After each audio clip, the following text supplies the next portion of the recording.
menjelaskan tentang reproduksi itu. Kita bahas.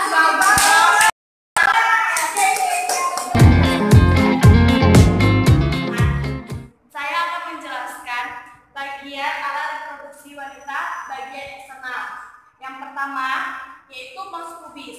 Pons pubis mengandung lemak dan menutupi rambut-rambut halus pada saat masa pubertas. Orificium uretra atau lubang kencing. Letaknya di sini tempat pembuangan air seni. Ketiga yaitu perineum. Letaknya di bawah bagian pupa sampai bagian anus.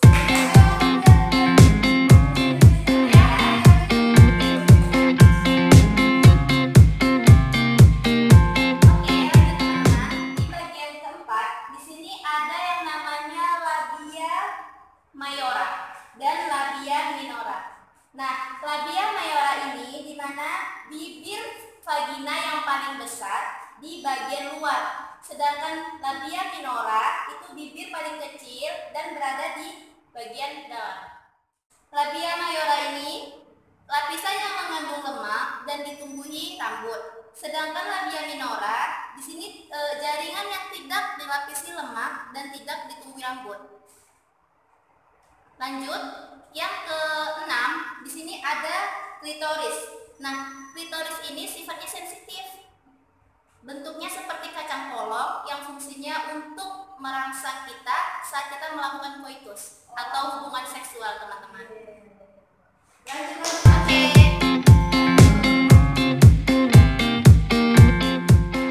Oke, baiklah.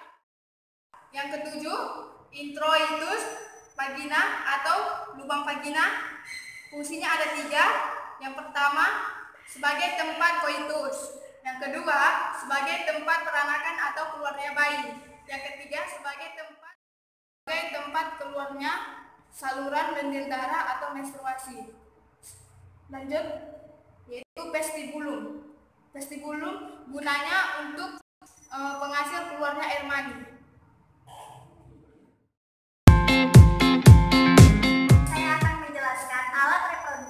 Wanita pada bagian internal. Bagian yang pertama ini disebut dengan saluran vagina.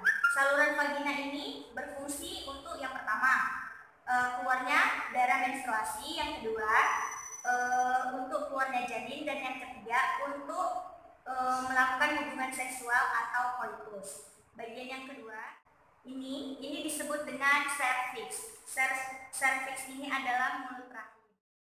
Bagian yang ketiga ini disebut dengan uterus. Uterus ini rahim. Uterus ini sendiri dibagi menjadi 3 lapisan. Lapisan bagian luar disebut dengan perimetrium.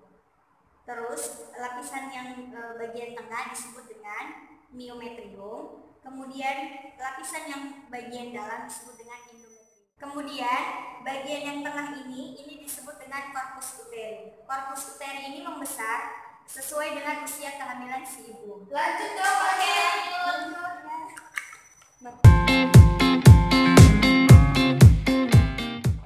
Teman-teman. Oke.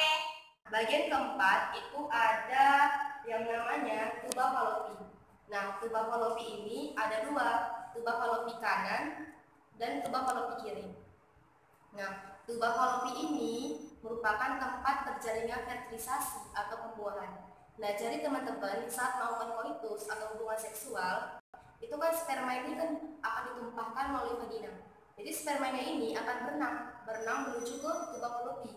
Nah, di tuba falopi inilah terjadi pembuahan atau fertilisasi. Kemudian bagian yang kelima itu disebut ovarium. Ovarium itu ada 2, ovarium kanan dan ovarium kiri.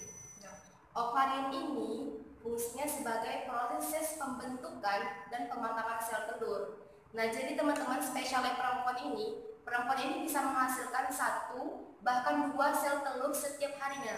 Spesial banget kan? Oke. Kemudian lanjut bagian yang ke-6 itu disebut dengan mesovarium. Nah, dia itu merupakan jaringan ikat yang gunanya sebagai penyangga agar posisi ovarium ini tetap menempel pada rahim. Jadi dia tuh kayak sebagai pengikat agar ovarium tetap menempel di rahim teman-teman. Oh. Sudah mengerti kan teman-teman? Sudah.